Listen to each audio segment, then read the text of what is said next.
First Timothy 2:2.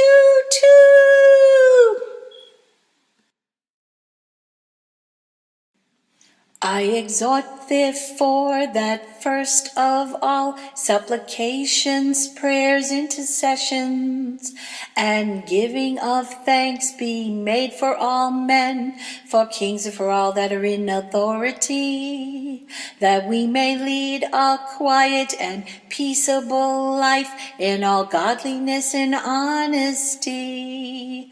For this is good and acceptable in the sight of God our Savior. First Timothy 2 verses 1, 2, and 3. In all godliness and honesty. For this is good and acceptable in the sight of God our Savior.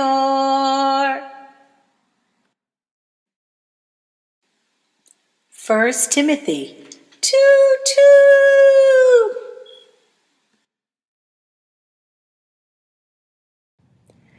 I'm reading from the Message Bible in First Timothy chapter 2 verses 8 through 10. And beginning in verse 8, Paul says, "Since prayer is at the bottom of all this, what I want mostly is for men to pray, not shaking angry fists at enemies, but raising holy hands to God. And I want women to get in there with the men in humility before God, not primping before a mirror or chasing the latest fashions, but doing something beautiful for God and becoming beautiful doing it." First Timothy chapter 2, verses 8 through 10 from the Message Bible. First Timothy chapter 2, verses 8 through 10 from the English Standard Version. I desire then that in every place the men should pray, lifting holy hands without anger or quarreling. Likewise also that women should adorn themselves in respectable apparel, with modesty and self-control, not with braided hair and gold or pearls or costly attire, but with what is proper for women who profess godliness with good works.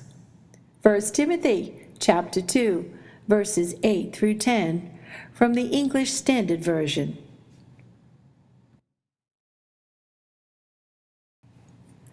First Timothy chapter 2, verses 8 through 10 from the King James Version. I will therefore that men pray everywhere, lifting up holy hands, without wrath and doubting.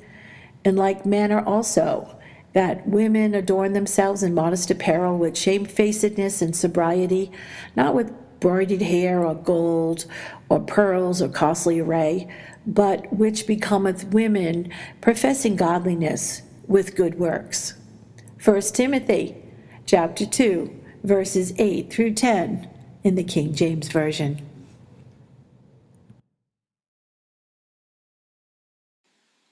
First Timothy 2:2.